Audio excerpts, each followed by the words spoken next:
Hello everyone and welcome back to Make Your Mind. This is the latest of my Subnautica based sculpture showcases.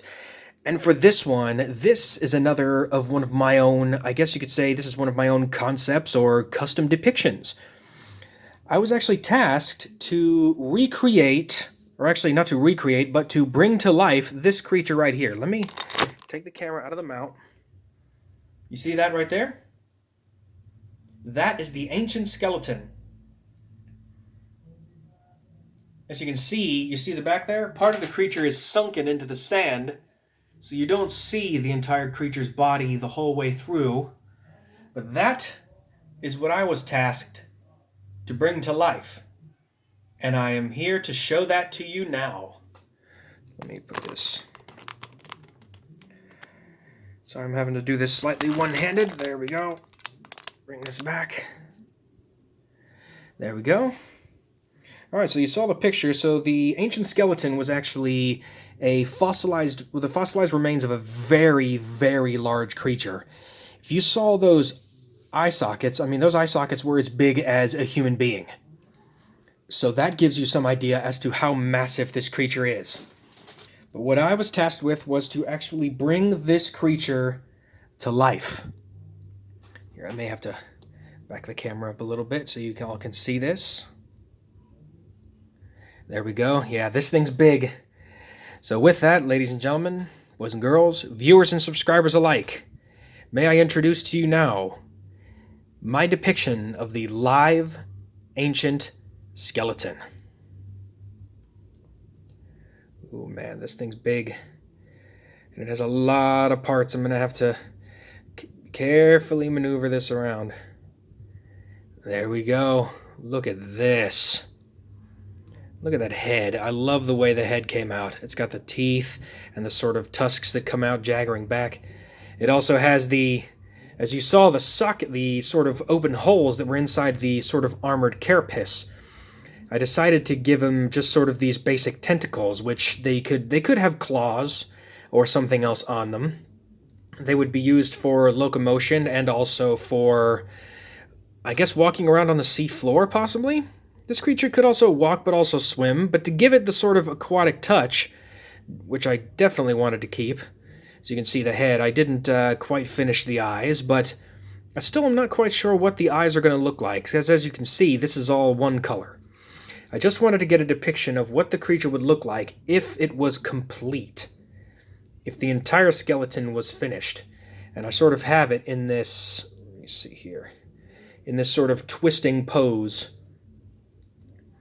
So essentially, as you can see here, you see how you have the tentacles that are within 6 parts. So you have 6 tentacles on this side, so you have 12 in total, 6 on either side. And then the last 4 sections have flippers right here that would allow it to sort of almost like, that would be almost like the back end of a chelicerae almost, but also be sort of like a gigantic Leviathan version of like a centipede, like a centipede style Leviathan. But it has these four flippers. Yeah, you see that? This stuff's kind of tough to work with, so you just got to be patient. But it's got the armored plating. Now the armored plating is kind of curved in a strange way, so the creature would have to have some sort of flex to be able to move properly. But there you go. Let me see if I can... Oh, you see that? Look at that. Tentacles are always falling off. Trying to keep you together, bud. Come on, you can keep together for one video. Once again, this clay, it's wax-based, and when it's warm, it does not want to cooperate, so I got to do what I can to make this work. But here, let's hold this in my hand like this and show that off. There we go. That's a gorgeous look. Look at that. That shows the creature, that shows the tail on the end, and this sort of twisting pose as if this creature was twisting in order to capture its prey. I just love that mouth. The mouth came out really, really good. And this isn't the only sort of creature that I brought back to life. I also brought back to life Research Specimen Theta, which if you want to see that, go click this video right up here on this card. Go click that, and that video will actually show you my version of the Research Specimen Theta, which that skeleton was actually pretty much complete, with the exception of the colors and maybe the eyes, but I got that completed. Let me turn you around. I got to be so careful with this. There we go. Look at that. I got this sort of curved back. But as you can see, I got the armor plating that goes across. You got the sockets where these individual tentacles are coming out, and I have them sort of swept back as if this creature was swimming and sort of hunting after its prey. Its mouth is wide open, ready to take a bite of anything that it can sink its teeth into. What an incredible creature this is. Look at this. And then I got the armor that goes all the way to the back. Let me get a picture of the back right here. There we go. So I got the 8 fins on the back with the 12 tentacles in the individual sections right there. Then I have and then the armor would actually have to have a little bit of flex, so there would be a little bit of a gap in between the armor here. But then I have this sort of tail that I sort of modeled after the chelicerae. The chelicerae has a sort of tail with a fluke on it, so this has the fluke as of right here, these modified tentacles that I guess would become flukes that would use to swim around the biome, whichever biome it would be. I cannot imagine what the biome would be. I imagine the one place this thing would fit would be either at the Craig Field or the Grand Reef or maybe even the dunes, but probably the dunes because of just, I don't know, this thing is just huge. But look at this. So this is my depiction of the ancient skeleton as if it was full-bodied and alive. Look at that. Truly staggering, I must say.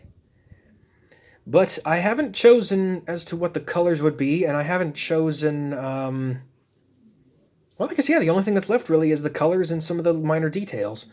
Like, I know there's a little bit of a detailed texture inside the individual armor plates, what the tentacles are going to have, whether they have claws or whether they have some sort of, I don't know, maybe not like a suction cup, but maybe like some sort of a claw that would grab onto a surface or grab onto a piece of, or grab onto something, but as you can see, this thing is absolutely huge. Look at that. There's from the bottom. It gives you the sort of idea of what I would consider this to be if it was full size. Just basically imagine a giant centipede. A truly massive centipede with a mouth like that. It's so cool. I absolutely love this, man. I love making stuff like this because I can add my little custom touches, like especially with the back end, with all the fins and everything. It just looks so amazing. But that concludes the end of the video. If you like videos like this, don't forget to leave a like down below, and remember to subscribe and hit that bell for notifications so you don't miss another concept video like this. Let's get that front again. I want to do more of these. I have the trilobite from Subnautica Below Zero that I have to finish. Come on, camera, focus. There we go. But then I may make a second part to this, where I make a full color version of this creature, or I may add color to this one.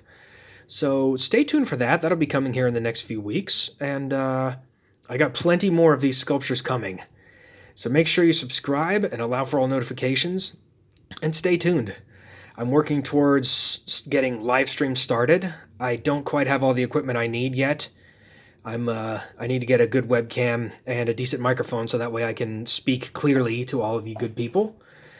I want to make sure that I do the live streams right. I don't want to get them wrong. I want you guys to make sure that you're entertained by these. But with that, thank you all so much for watching these, especially watching this one. This one was a lot of fun to make.